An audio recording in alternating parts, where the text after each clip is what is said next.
You're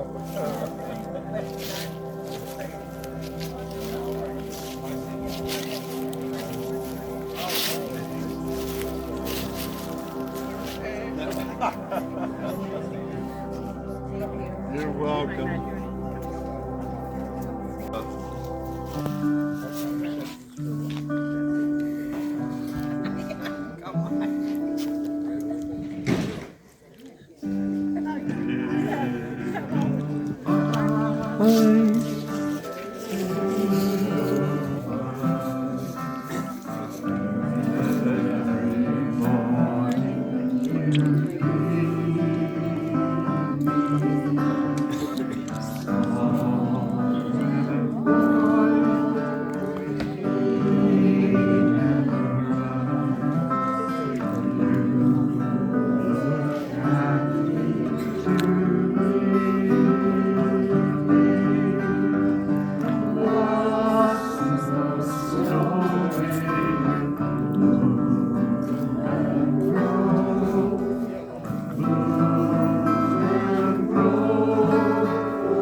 In our churches to age successfully, right? Make this journey successfully. I think we'd even agree that we want our friends and neighbors in this stage of life to age joyfully, like Rich Miller has just said. But what would it look like if the goal of our ministry was to help older adults age faithfully? Richard Gensler, in his book, Aging and the 21st Century, calls the church to precisely this. He says the faith communities, our churches, are called to help people age faithfully. In other words, age and mature in faith, inviting, nurturing, and equipping older adults for spiritual growth and maturity. In other words, we're not done growing in our relationship with Jesus Christ.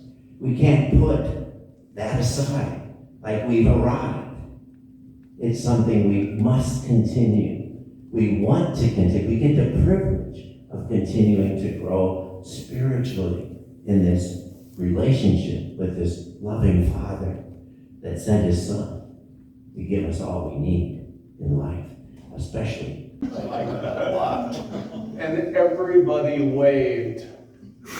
Regardless, they didn't know who I was. I'm up there and I got to do that wave like my dad did. That was his. He was up here at 10 and 2 probably, and he just do that little wave.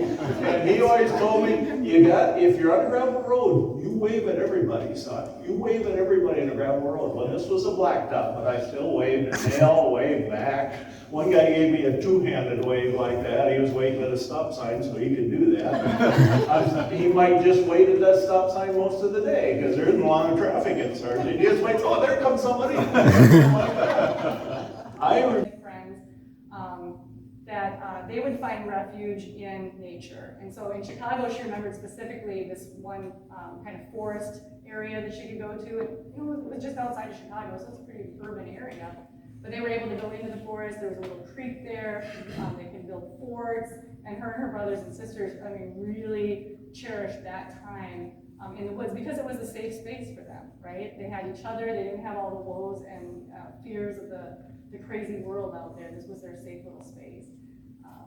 So her and I met each other when I founded a program called Project Get Outdoors, and we were working with migrant children, connecting them to Whitewater State Park and other nature spaces, exactly for that reason. So they could have a safe space to be outdoors and engage with nature and learn outdoor skills and socialize with other kids who are going through the same kind of experiences.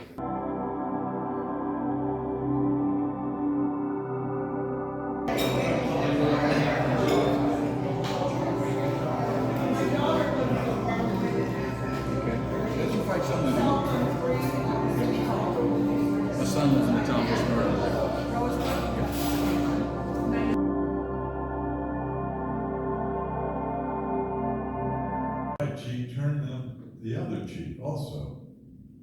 If anyone wants to sue you and take your shirt, hand over your coat as well. If anyone forces you, forces you to go 1 mile, go with them 2 miles. Give to one who asks you, and do not turn away from one who wants to borrow from you. You have heard it said before, love your neighbor, hate your enemy.